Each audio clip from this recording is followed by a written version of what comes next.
Hi everyone, I'm Johanna Wagstaffe, meteorologist and science reporter for CBC News, and I'm joined by Laura Lynch, host of What on Earth, our radio show on podcast that explores climate solutions and climate impacts. And we're here to answer your questions about wildfires and air quality across Canada for the next hour. So we will be taking your questions live. If you're watching from TikTok or YouTube, you can leave us a comment in the live chat. If you're watching elsewhere, send us an email at ask@cbc.ca. And please ask us any question throughout the hour. We'll do our best. We'll do our best. We will be dividing them sort of into sections. We'll do general fire questions, smoke and air quality, and then mitigation and prevention. But if a question pops into your head, please ask away. And we know so many of you have questions because so many of you being impacted by smoke and wildfires this season, the second worst wildfire season in Canadian history. So let's just start there, Laura. What are your impressions on the season so far? And the worst season being 2023. And my impressions so far, let's just start with today, because it is not over. I was driving in today and saw the smoke around the city Here in Vancouver. And that is just another indication that fire season is becoming longer and longer. But I think a couple of things really stood out for me this season, things that we focused on the show. And one was just this First Nation push, because a lot of First Nation communities in remote areas were affected by wildfire. The communities needed to be evacuated, but there was a lot of confusion and delay about getting them out, having plans to do that. And they started saying, we need to deal with the federal government nation to nation and not have the province involved in order to get these evacuations done in an orderly fashion and to save people's lives, they're saying at the end of the day. Luckily, no one did lose their lives in the evacuations, but it's coming to the fore, this kind of discussion more and more, a discussion that really wasn't that prominent before. The other thing I want to mention, Johanna, is it's become part of the culture wars, I'm afraid. What has happened in this wildfire season that we haven't seen before is that in New Brunswick, there were pretty severe restrictions on people going into the woods. They weren't allowed into the woods barely at all because of the threat of wildfire. A lot of people bristled at that. A lot of people, I will say, who don't live in New Brunswick, bristled at that and began to say, this isn't right. You shouldn't restrict people's movements. They began to compare it to the COVID-19 restrictions. And in fact, one man who does live in New Brunswick deliberately went into the woods in order to face a very hefty fine that he is now going to be fighting in court to try to argue that there shouldn't be these kinds of restrictions on people's movements no matter what is happening. So welcome to 2025. Wildfires enter the culture wars. Yeah, it's just incredible in 2 years since our worst wildfire season, how much has changed as far as how people are talking about wildfires. And that's something that I noticed this year, the misinformation around wildfires. BC Wildfire actually trying to get ahead of it, saying check your sources when you're looking at pictures of wildfires, the AI-generated pictures, the false pictures that we were getting this season, and BC Wildfire trying to get ahead of it. So that was something new this year. But scientifically speaking, I've got to say, for me this year, it was really the fact that it was the East that burned the hardest, Central and Eastern Canada, whereas 2 years ago it was the West and the North. Not that, of course, those areas weren't hit hard, but just a reminder that no part of Canada is safe from the changes that we're seeing when it comes to our wildfire season. And the West sort of picked things up more as the season went along. It's true, it's BC not was over looking yet. Not bad for quite a long time. Not to say there weren't fires, but now it's just really picked up and become very smoky, and a lot of wildfires that people are dealing with out west. And if you've got questions about smoke, we are definitely looking at that angle as well. We've had a few emails already, so let's just start with the questions. The worst fire season on record, of course, was 2023. There have been a lot of fires across the country this year with big impacts, long periods of smoke, loss of trees and biodiversity. This is coming from an email. What does it all mean when it comes to our future climate? Oh, boy. Yeah. You know what, I was looking, Laura. I think you should handle this one. This is a question that scientists are, continually working on from a science angle, because the data is clear. We are getting longer, hotter, drier seasons around the world, but especially here in Canada, and that means more intense wildfire seasons. And we're seeing now the World Weather Attribution Group, a group of meteorologists who are able to instantly take data about a weather event or a season and plug it into the climate models and say how much more a weather event was impacted because of climate change. And, you know, rapidly around the world, we are able to attribute a bad wildfire season to climate change. So we know that these kind of back-to-back historical seasons that we're seeing, I hesitate to use the word new normal because that's just going to keep shifting, but unfortunately this is our new reality. It is, and the other thing about the fires and the way they contribute to climate change is just the sheer amount of emissions. And Canada is a really big emitter in the world now, and that is because of the number of forest fire emissions that are going around the world per capita. It isn't just the oil and gas industry now. It isn't just our transportation. It is also now forest fires that are sending those emissions out into the air, making it much worse for us, but much worse for the world in its entirety. And that could be kind of a feedback loop. It doesn't help Canada deal with trying to control those wildfires, to have more of that ground scorched, to have more of that ash in the air. Everything gets worse and then the next thing happens and that makes the other thing worse. So these kinds of things can turn into something of a feedback loop. Getting some questions already on YouTube. Gibbon Mountain Chronicles asks, what are the chances that this pattern of dry weather in New Brunswick will become more frequent? And I actually just want to show you a graphic, pull it up here on the drought conditions, the snapshot across Canada, sort of midsummer. This is a look at the drought intensity, and the closer to red the color, the more severe the drought. But you can see in through Atlantic Canada and parts of eastern New Brunswick, again, this is a snapshot middle of the summer, we're approaching moderate drought conditions. This was the big driver of the wildfires this season. And that's something else that was a little bit different than a couple of years ago, but again, all tied to climate change. A couple of years ago, we had the big heat domes in Western and Northern Canada that led to explosive wildfire conditions. One of the big drivers for Central and Eastern Canada this season, the drought conditions, those long-standing periods of dry weather that mean even when we do get rounds of rain, the deep soil and the underbrush remains dry. So, you know, even a few showers isn't going to stop those smoldering fires from starting, either human-caused or lightning. So this is a concern going forward, the longer, drier seasons, and that includes New Brunswick. And doesn't that also mean, Johanna, when the ground is that dry, it's that much easier for fire to find fuel and spread quickly? Exactly, and something that I know your team looked at as well, with this concept of zombie fires. So when the ground is that dry and we're in drought conditions, which means deep, not just on the surface, then we can have these fires, and we've got them going in northeastern BC right now that smolder through a winter season and then start back up in the new season. And if you want to link that too back to climate change, out here in BC, we never had to think about drought, especially here in the lower mainland. But now there's a new thing that we do every year I never used to do, which was watch the snowpack over the winter and how deep the snowpack was, because it was a predictor of whether we were going to have drought in the summer. And snowpacks have not been as high historically as they had been in the past, another driver of drought.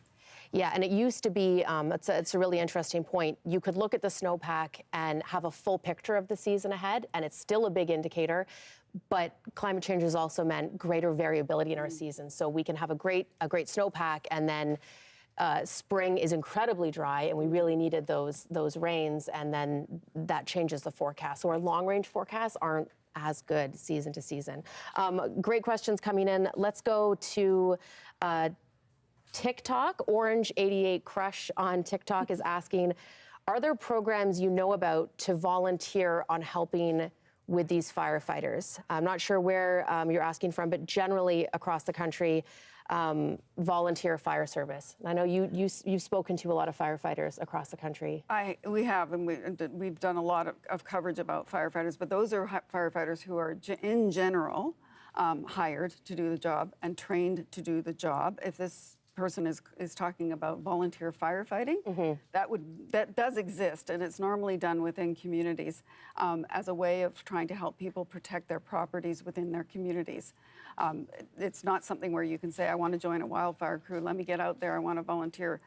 That's not going to happen. And you can look to Australia, where there are more and more of these volunteer wildfire fighting crews springing up around the communities, as they too are facing these kinds of fierce wildfire seasons.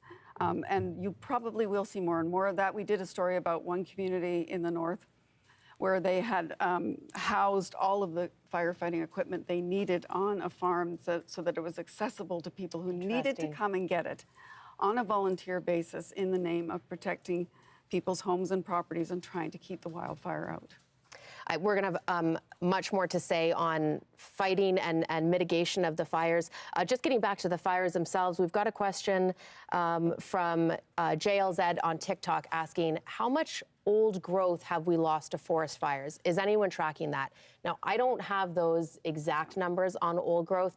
I can tell you that universities across the country and researchers are looking at this information. And so far this season, when we say this is the second worst wildfire season on record, that's hectares burnt. So I think we're at over 8.3 million hectares burnt this season. That's well above the 10-year average, which I think for this time of the year is normally about 3 million. And just to put that into perspective, 8.3 million hectares, that's slightly larger than the entire province of New Brunswick. So that's how much forest in Canada has burnt this year. I'm not sure who is tracking old growth forest, but UNBC, University of Northern British Columbia, is doing a lot of research on old growth forests. But if we can't answer a question or we're able to add any more information, we've got our producer Kit helping me with the questions, and we'll be adding to any of your questions online. And if you're just joining us, welcome. I'm meteorologist Johanna Wagstaffe, and this is Laura Lynch, host of our climate radio and podcast, What on Earth. We're answering all your questions about wildfires and air quality. You can ask them live on YouTube or TikTok, or send us an email if you're watching elsewhere, ask@cbc.ca. And thank you for your questions so far. We've got a lot, so let's see if we could rapid fire a few. Oja Hawk on YouTube asks, is air quality permanently ruined? Interesting question. Are we going to have to roll the dice every summer? I know you and I have looked into air quality a lot this summer, and partly because the research on it is coming out rapid fire. More and more we are learning that wildfire smoke is so much worse for our health than we thought. And I'll let you talk about a new study in a minute that really resonated with what's happening this summer. But the smoke from forest fires does stay in the air for quite some time, and it can travel quite a distance. So if the source is British Columbia, south of the border, or even across the Pacific, that can get caught up in our jet stream and travel right across the country. And we saw that this summer. You're seeing pictures of the smoke in Toronto from fires in Manitoba. And a new study that I was watching this summer was looking at the fact that old smoke goes through chemical reactions in the air, and it can actually be more harmful for your health the longer it's in the air. And that's because a plume of smoke basically is a reaction vessel. It's interacting with the oxygen in the water. It's going through this process of oxidation. It's losing an electron. It makes it unstable. And the science shows that those fire particles that have undergone that reaction are more harmful to your lungs. Of course, there's a sort of a sweet spot between concentration levels and distance, but the research is starting to show, even if your smoke is coming from far away, it could be equally, if not worse, for your health. Ultimately, though, it will drop out of the atmosphere when we get a change in the weather pattern, so the smoke won't linger for months on end, but it could be weeks. And I know the impact is much more far-reaching than we realized. Right, and you mentioned the study that just came out this week. I believe it was in Nature. If I'm not mistaken, and which is a peer-reviewed study, and it estimates that 82,100 people died prematurely. That was attributable to chronic smoke exposure from those 2023 wildfires, and of those deaths, about 42,000 occurred in North America, including 33,000 in the United States and 8,300 in Canada. well, maybe unfortunately Canada's become notable around the world for this, because the study was also covered in the Guardian newspaper in the United Kingdom, with a particular focus on a young man named Carter Vai. He died in 2023 from exposure to smoke particles in his community in the interior of British Columbia. He suffered from severe asthma. He was trying to monitor the quality of the air in his town, and his mother was always monitoring it. She thought it was okay for him to play outside. They didn't have a monitoring station in their community. It was from too far away. He ended up dying that same day that he was let outside because the air quality monitors weren't up to snuff. And that is another issue that people are going to have to be dealing with going forward, which is improving both the types of air quality monitors and the number of them that are available to people, so that you can see how the air quality is where you are. The story of that boy, sort of hit the world. I think, there were stories published by The Guardian, BBC, sort of captured the attention as such a tragic example of what one wildfire season can do to an individual and to so many people. Let's just stick on smoke and air quality for a moment. We had this one emailed to us. How is air quality calculated? The big question. How do they measure the amount of particles in the air? I say the big question because it's not as straightforward as you think. I hope some of you, or I bet some of you, are nodding, because it isn't that easy to check your air quality. There are so many different sources, so many different numbers. So I'm going to give you sort of the Coles notes on what the different air quality numbers mean. And I think I actually have a graphic to show you what the different numbers are. Yeah, here, I've got one up for you of BC. So here in Canada, we use the AQHI, the Air Quality Health Index. This is a snapshot of just a few moments ago of British Columbia.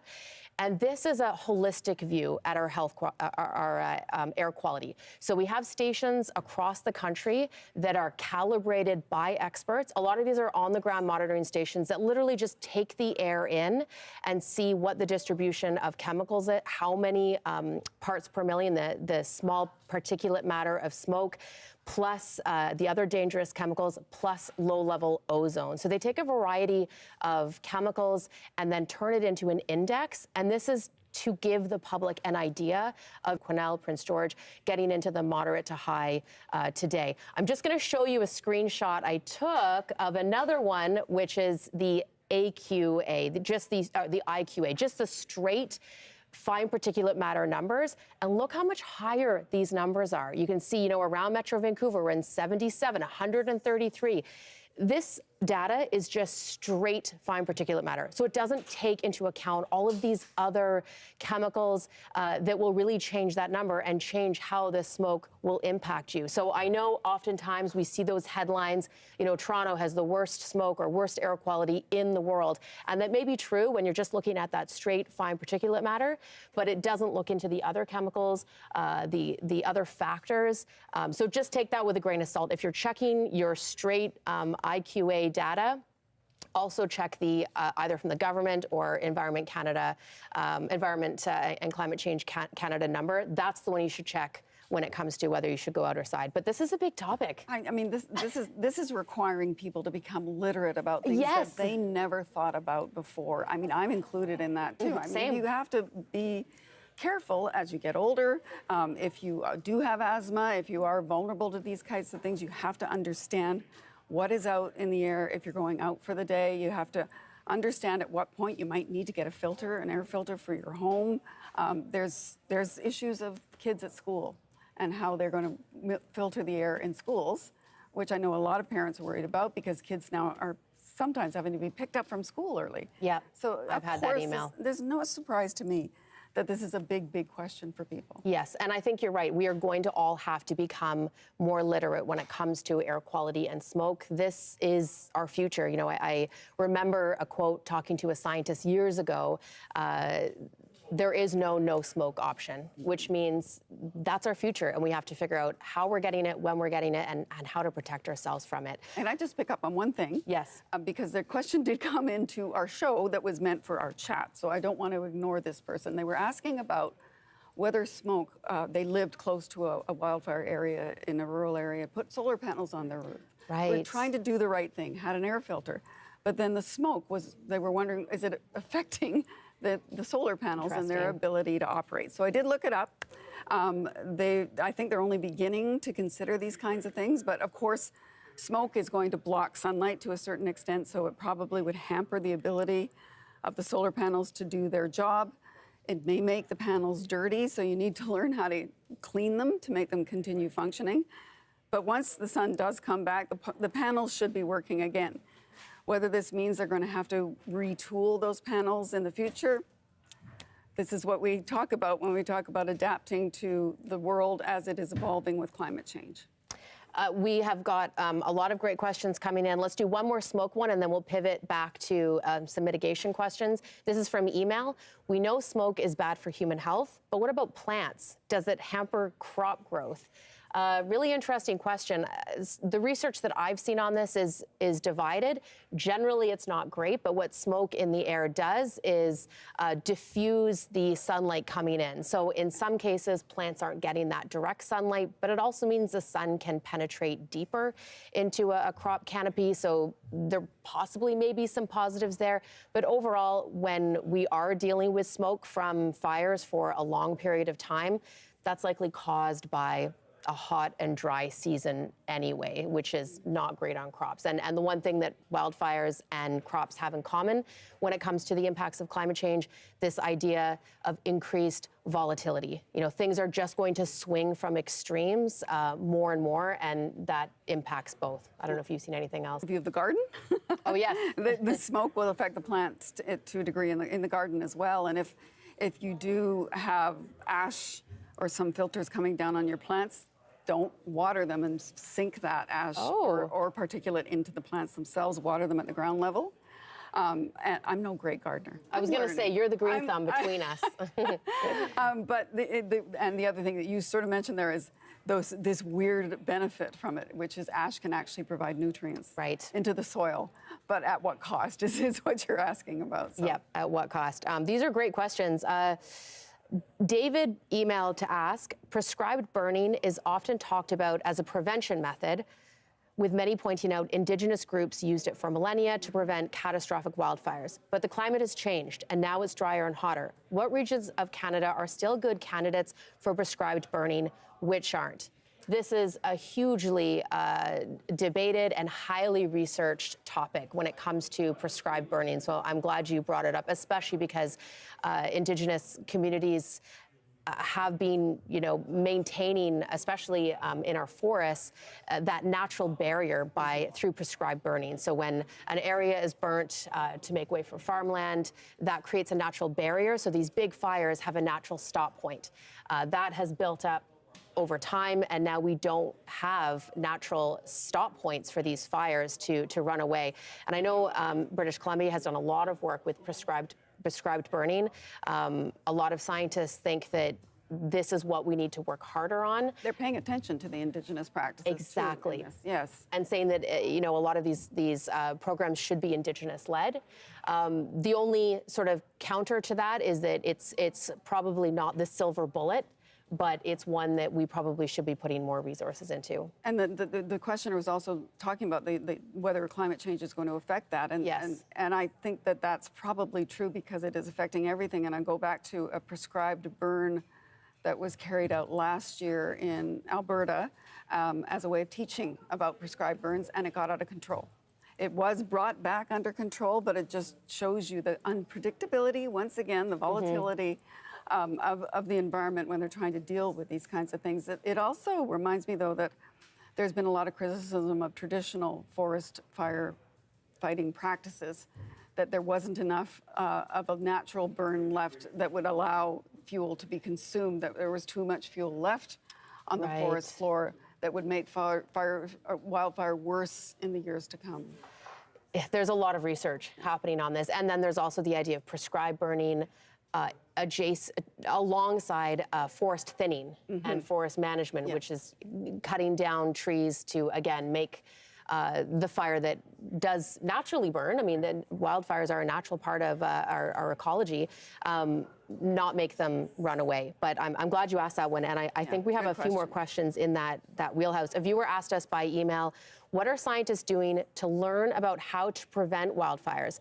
What about fire extinguishing equipment installed in wildfire areas that react to temperature change? Oh. Interesting. Again, this is an area that scientists are working on around the world right now. Let's see, the prevention of wildfires, fire extinguishing equipment. This is something that I've talked to researchers about when it comes to communities, and I know you've also dedicated a couple of episodes to this idea of fireproofing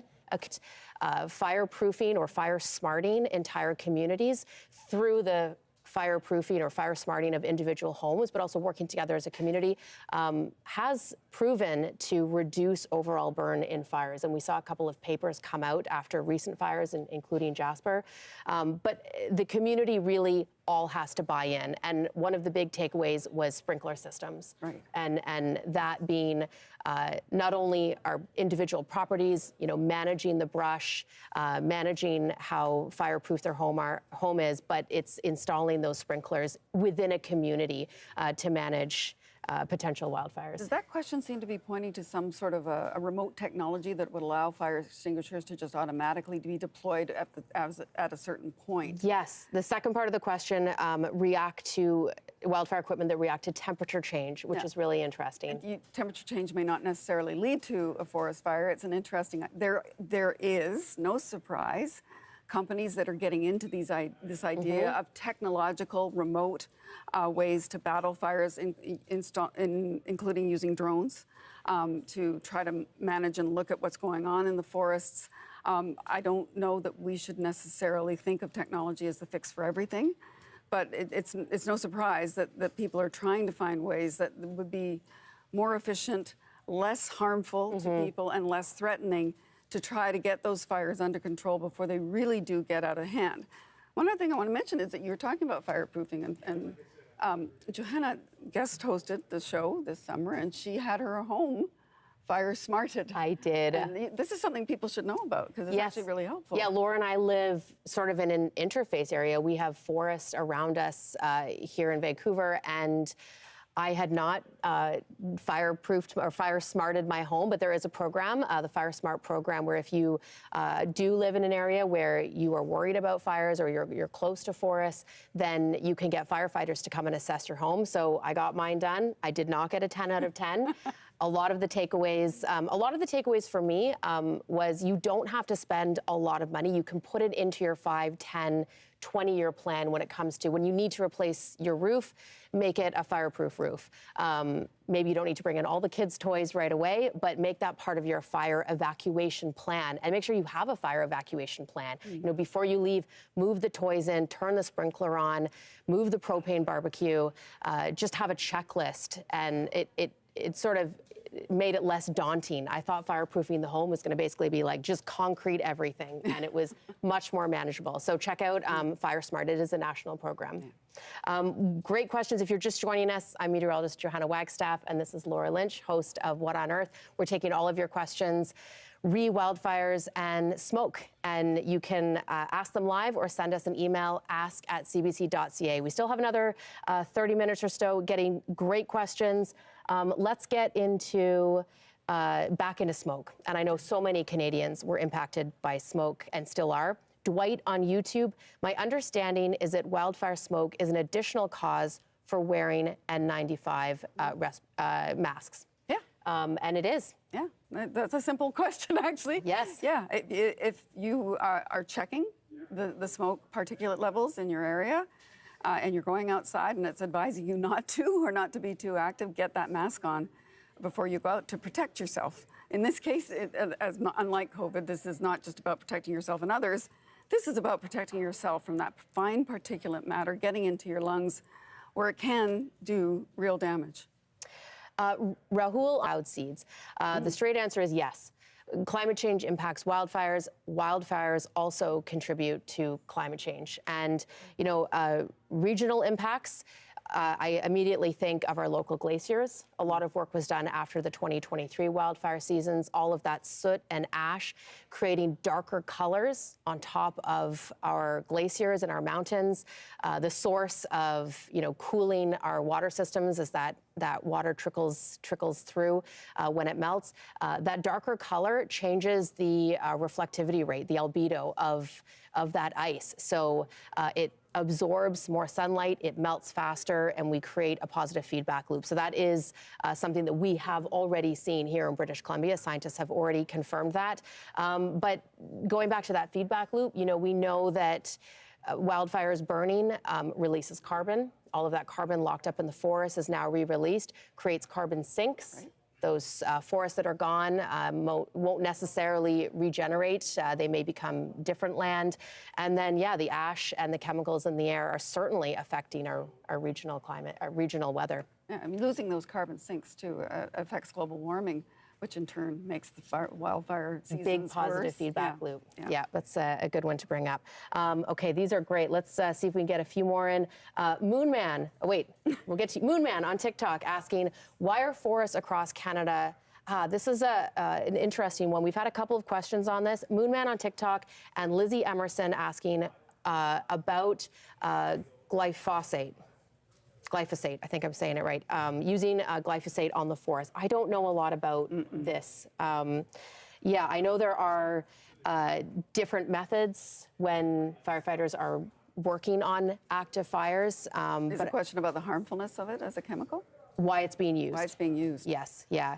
I joked with Johanna before we went on the air today that we were becoming human Googles for an hour, and we're doing our best, but I'm not sure about that. Yeah, we don't know that one, but we'll let you know if we can add anything into the comments. We have some questions on TikTok around this one. How many wildfires are started by arson? That's an interesting question because arson is a subcategory of human-caused fires. And what we find in Canada is it's almost 50-50. Human-caused versus lightning starts. And we also find in Canada earlier in the season is when we see more human-caused fires before our thunderstorm season really picks up and we get those lightning strikes sort of midsummer to fall. But the number generally is about 50-50. Within those human-started fires, a small number is contributed to arson. But human-caused fires most often, ATVs sparking, campfires left burning, flipping a cigarette, trains. So they're often inadvertent human-caused fires, but those are the ones that we can stop, especially early in the season. Rahul on YouTube, how does Canada's top 2 fire seasons, smoke emissions release, compare to any particular volcanic eruption? Many claim human contribution and increasingly climate crisis-driven wildfires is minimal. Interesting comparison. I do have a comparison to give you. The emissions from Mount St. Helens, one of the biggest eruptions that we've seen in North America about 43 years ago, released, I can't give you the exact number, a lot of CO2 in one go. That number is still smaller than the amount of global CO2 that we're emitting in any given day. So we are seeing impact from volcanic eruptions. Now, to tie that back to fire seasons, I don't remember the numbers exactly, but I think 2023, I'd written this down in case somebody asked.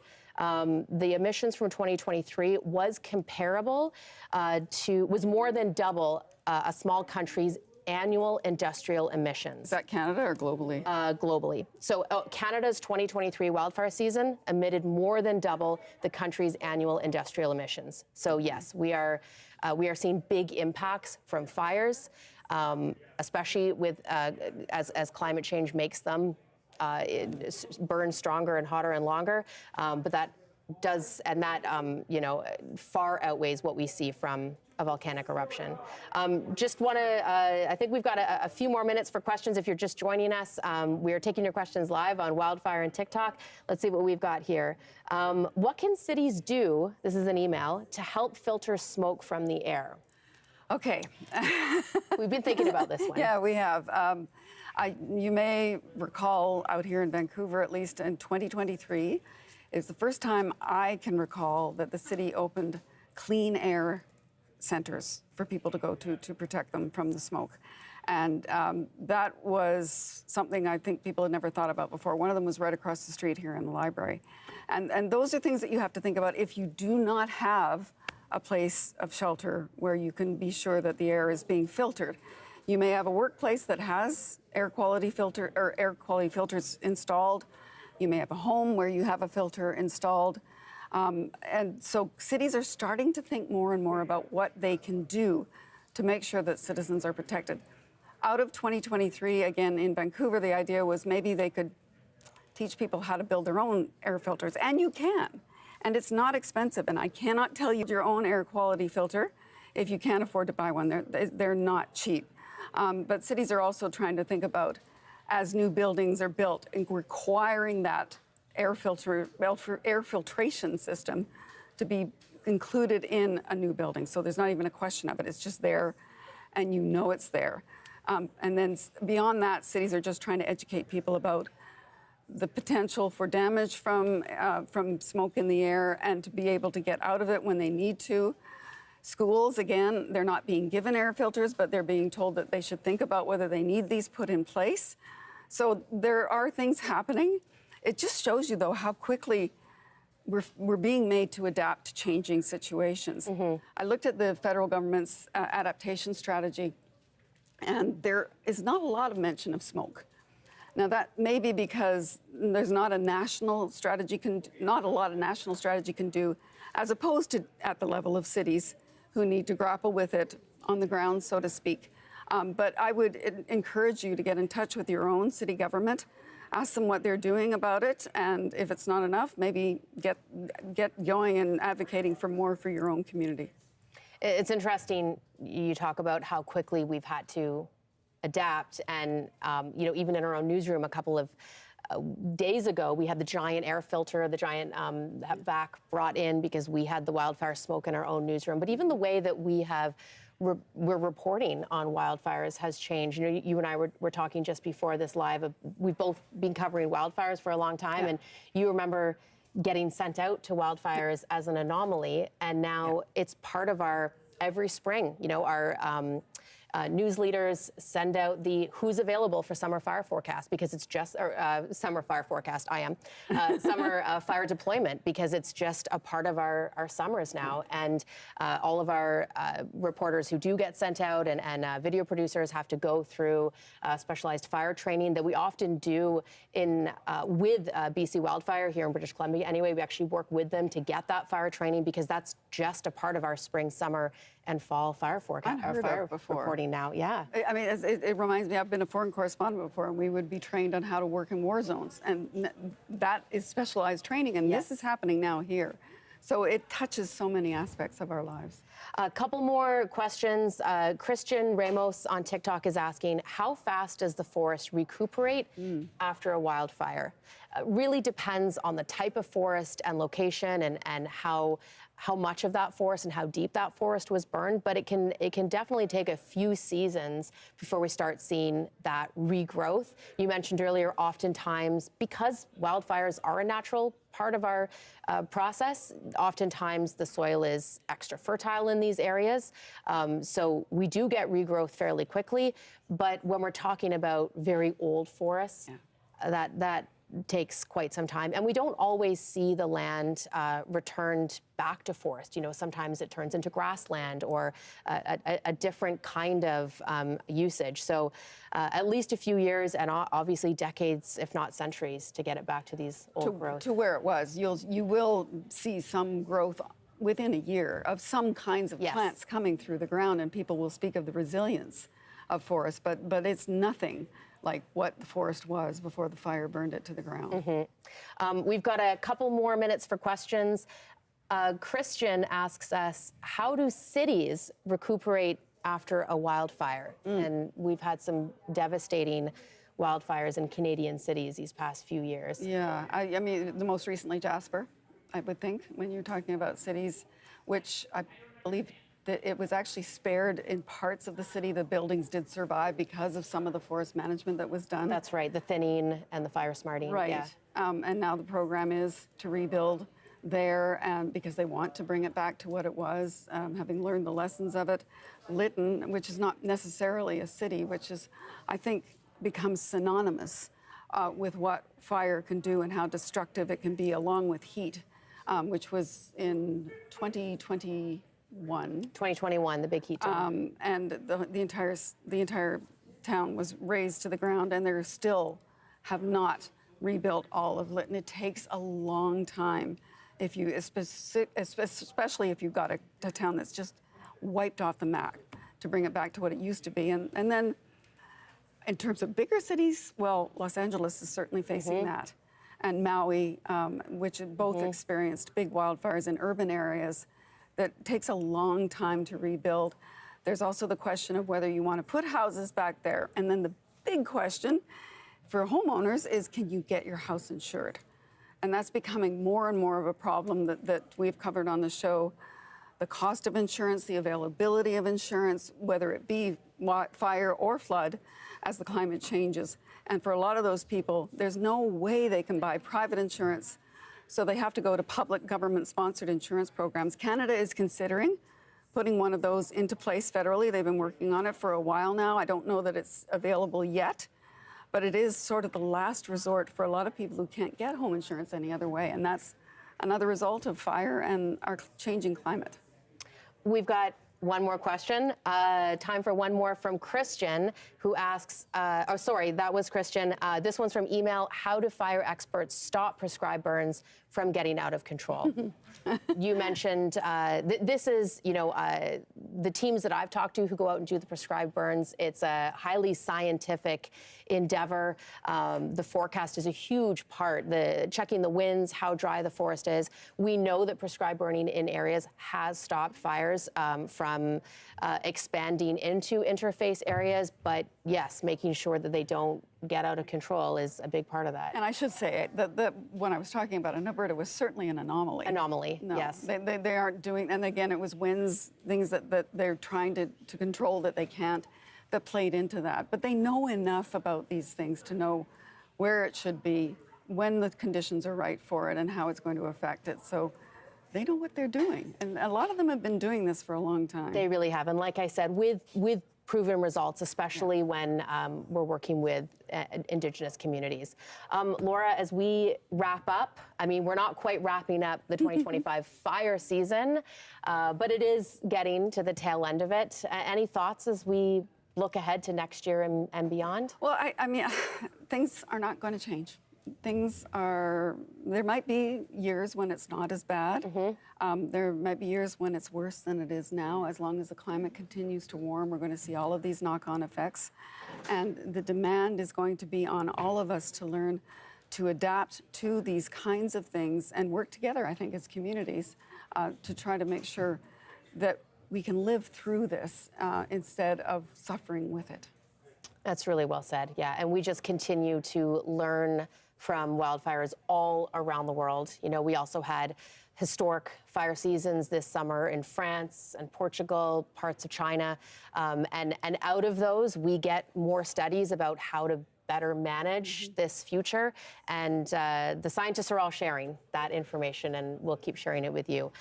Thank you so much for joining us. If you came in late and you want the full live, you can find it on demand on YouTube or on our website. Thank you so much for joining us. Thank you.